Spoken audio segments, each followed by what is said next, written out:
Hatchet, Chapter 7, page 67. Mother! He screamed it, and he could not be sure if the scream awakened him or the pain in his stomach.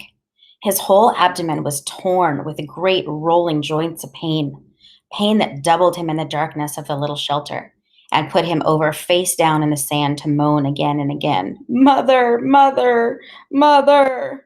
Never anything like this. Never. It was as if all the berries, all the pits had exploded in the center of him, ripped and tore at him. He crawled out the doorway and was sick in the sand, and then crawled still farther and was sick again, vomiting and with terrible diarrhea for over an hour, for over a year, he thought, until he was at last empty and drained of all strength. Then he crawled back into the shelter and fell again to the sand, but could not sleep at first, could do nothing except lie there, and his mind decided then to bring the memory up again. In the mall, every detail. His mother sitting in the station wagon with the man, and she had leaned on across and kissed him, kissed the man with the short blonde hair, and it was not a friendly peck, but a kiss, where she turned her head over at an angle and put her mouth against the mouth of the blonde man who was not his father, and kissed, mouth to mouth, and then brought her hand up to touch his cheek, his forehead, while they were kissing, and Brian saw it. Saw this thing that his mother did with the blonde man, saw the kiss that became the secret that his father still did not know all about. The memory was so real that he could feel the heat in the mall that day, could remember the worry that Terry would turn and see his mother, could remember the worry of the shame of it, and then the memory faded, and he slept again. Awake. For a second, perhaps two, he did not know where he was. He was still in his sleep somewhere. Then he saw the sun streaming in the open doorway of the shelter and heard the close, vicious whine of the mosquitoes, and knew. He brushed his face, completely welted now for 2 days of bites, completely covered with lumps and bites, and was surprised to find the swelling on his forehead had gone down a great deal, was almost gone. The smell was awful, and he couldn't place it. Then he saw the pile of berries at the back of the shelter and remembered the night and being sick. Too many of them, he said aloud. Too many gut cherries. He crawled out of the shelter and found where he'd messed the sand. He used sticks and cleaned as best he could, covered it with clean sand, and went down to the lake to wash his hands and get a drink. It was still very early, only just past true dawn, and the water was so calm he could see his reflection. It frightened him. The face was cut and bleeding, swollen and lumpy, the hair all matted, and on his forehead a cut had healed but left the hair stuck with blood and scab. His eyes were slits in the bites, and he was, somehow, covered with dirt. He slapped the water with his hand to destroy the mirror. Ugly, he thought.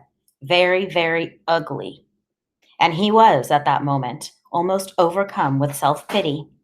He was dirty and starving and bitten and hurt and lonely and ugly and afraid and so completely miserable that it was like being in a pit, a dark, deep pit with no way out.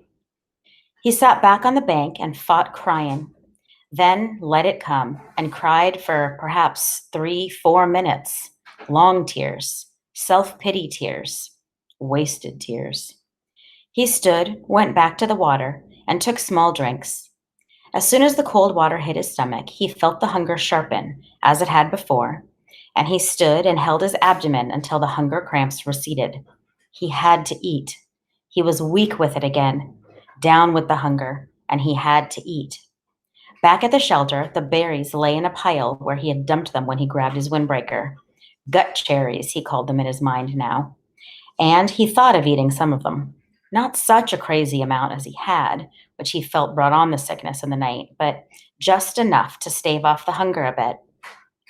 He crawled into the shelter. Some flies were on the berries, and he brushed them off. He selected only the berries that were solidly ripe, not the light red ones, but the berries that were dark, maroon red to black, and swollen in ripeness. When he had a small handful of them, he went back down to the lake and washed them in the water. Small fish scattered away when he splashed the water up, and he wished he had a fishing line and hook. Then he ate them carefully, spitting out the pits. They were still tart, but had a sweetness to them, although they seemed to make his lips a bit numb. When he finished, he was still hungry, but the edge was gone and his legs didn't feel as weak as they had. He went back to the shelter. It took him half an hour to go through the rest of the berries and sort them, putting all the fully ripe ones in a pile on some leaves, the rest in another pile. When he was done, he covered the two piles with grass he tore from the lakeshore to keep the flies off and went back outside. They were awful berries, those gut cherries, he thought, but there was food there, food of some kind, and he could eat a bit more later tonight if he had to. For now, he had a full day ahead of him. He looked at the sky through the trees and saw that while there were clouds, they were scattered and did not seem to hold rain. There was a light breeze that seemed to keep the mosquitoes down, and he thought, looking up at the lake shore, there was one kind of berry that should be other kinds, sweeter kinds. If he kept the lake in sight as he had done yesterday, he should be all right. He should be able to find home again. And it stopped him. He had actually thought it that time. Home. 3 days. No, 2. Or was it 3? Yes, this was his 3rd day, and he had thought of the shelter as home. He turned and looked at it, studied the crude work. The brush made a fair wall, not weather tight, but it cut most of the wind off. He hadn't done so badly at that. Maybe it wasn't much, but also maybe it wasn't all he had for a home. All right, he thought, so I'll call it home. He turned back and set off up the side of the lake, heading for the gut cherry bushes, his windbreaker bag in his hand. Things were bad, he thought, but maybe not that bad. Maybe he could find some better berries. When he came to the gut cherry bushes, he paused. The branches were empty of birds, but still had many berries, and some of those that had been merely red yesterday were now a dark maroon to black, much riper. Maybe he should stay and pick them to save them. But the explosion in the night was still much in his memory, and he decided to go on. Gut cherries were food, but tricky to eat. He needed something better. Another 100 yards up the shore, there was a place where the wind had torn another path. These must have been fierce winds, he thought, to tear up places like this. And they had the path he had found with the plane when he crashed. Here, the trees were not all the way down, but twisted and snapped off halfway up from the ground, so their tops were all down and rotted and gone, leaving the snags poking into the sky like little broken teeth. It made for tons of dead and dry wood, and he wished once more he could get a fire going. It also made a kind of clearing. With the tops of the trees gone, the sun could get down to the ground, and it was filled with small thorny bushes that were covered with berries. Raspberries. These he knew because there were some raspberry bushes in the park, and he and Terry were always picking and eating them when they biked past. The berries were full and ripe, and he tasted one to find it sweet, and with none of the problems of the gut cherries. Although they did not grow in clusters, there were many of them, and they were easy to pick, and Brian smiled and started eating. Sweet juice, he thought. Oh, they were sweet with just a tiny tang. And he picked and ate and picked and ate and thought that he had never tasted anything this good. Soon, as before, his stomach was full. But now he had some sense, and he did not gorge or cram more down. Instead, he picked more and put them in his windbreaker, feeling the morning sun on his back and thinking he was rich, rich with food now, just rich. And he heard a noise to his rear, a slight noise, and he turned and saw the bear. He could do nothing, think nothing. His tongue stained with berry juice stuck to the roof of his mouth, and he stared at the bear. It was black, with a cinnamon-colored nose, not 20 feet from him, and big, no, huge. It was all black fur and huge. He had seen one in the zoo in the city once, a black bear, but it had been from India or somewhere. This one was wild and much bigger than the one in the zoo, and it was right there, right there. The sun caught the ends of the hairs along his back. Shining black and silky, the bear stood on its hind legs, half up, and studied Brian. Just studied him. Then lowered itself and moved slowly to the left, eating berries as it rolled along. waffling and delicately using its mouth to lift each berry from the stem. And in seconds, it was gone. Gone, and Brian still had not moved. His tongue was stuck to the top of his mouth, the tip half out. His eyes were wide, and his hands were reaching for a berry. Then he made a low sound. It made no sense. It was just a sound of fear, of disbelief that something that large could have come so close to him without his knowing. It just walked up to him and could have eaten him, and he could have done nothing. Nothing. And when the sound was half done, a thing happened with his legs, a thing he had nothing to do with, and they were running in the opposite direction from the bear, back toward the shelter. He would have run all the way in panic, but after he'd gone perhaps 50 yards, his brain took over and slowed, and finally stopped him. If the bear had wanted you, his brain said, he would have taken you. It is something to understand, he thought, not something to run away from. The bear was eating berries, not people. The bear made no move to hurt you, to threaten you. It stood to see you better, study you, then went on its way eating berries.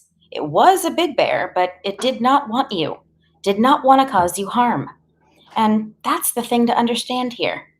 He turned and looked back at the stand of raspberries. The bear was gone. The birds were singing. He saw nothing that could hurt him. There was no danger here that he could sense or could feel. In the city at night, there was sometimes danger. You could not be in the park at night after dark because of the danger. But here, the bear had looked at him and had moved on. This filled his thoughts. The berries were so good, so sweet and rich, and his body was so empty. And the bear had almost indicated that it didn't mind sharing, had just walked from him. And the berries were so good. And, he thought finally, if he did not go back and get the berries, he would have to eat the gut cherries again tonight. That convinced him, and he walked slowly back to the raspberry patch and continued picking for the entire morning, although with great caution. And once when a squirrel rustled some pine needles at the base of a tree, he nearly jumped out of his skin. About noon, the sun was almost straight overhead. The clouds began to thicken and look dark. In moments, it started to rain, and he took what he had picked and trotted back to the shelter. He had eaten probably 2 pounds of raspberries and had maybe another 3 pounds in his jacket, rolled in a pouch. He made it to the shelter just as the clouds completely opened and the rain roared down in sheets. Soon the sand outside was drenched, and there were rivulets running down to the lake. But inside, he was dry and snug. He started to put the picked berries back in the sorted pile with the gut cherries, but noticed that the raspberries were seeping through the jacket. They were much softer than the gut cherries, and apparently were being crushed a bit with their own weight. When he held the jacket up and looked beneath it, he saw a stream of red liquid. He put a finger in and found it to be sweet and tangy, like pop without the fizz. And he grinned and lay back on the sand, holding the bag up over his face and letting the seepage drip into his mouth. Outside, the rain poured down, but Brian lay back drinking the syrup from the berries. Dry and with the pain almost all gone, the stiffness also gone, his belly full, and a good taste in his mouth. For the first time since the crash, he was not thinking of himself, of his own life. Brian was wondering if the bear was as surprised as he to find another being in the berries. Later in the afternoon, as evening came down, he went to the lake and washed the sticky berry juice from his face and hands, then went back to prepare for the night. While he had accepted and understood that the bear did not want to hurt him, it was still much in his thoughts, and as darkness came to the shelter, he took the hatchet out of his belt and put it by his head, his hand on the handle as the day caught up with him, and he slept.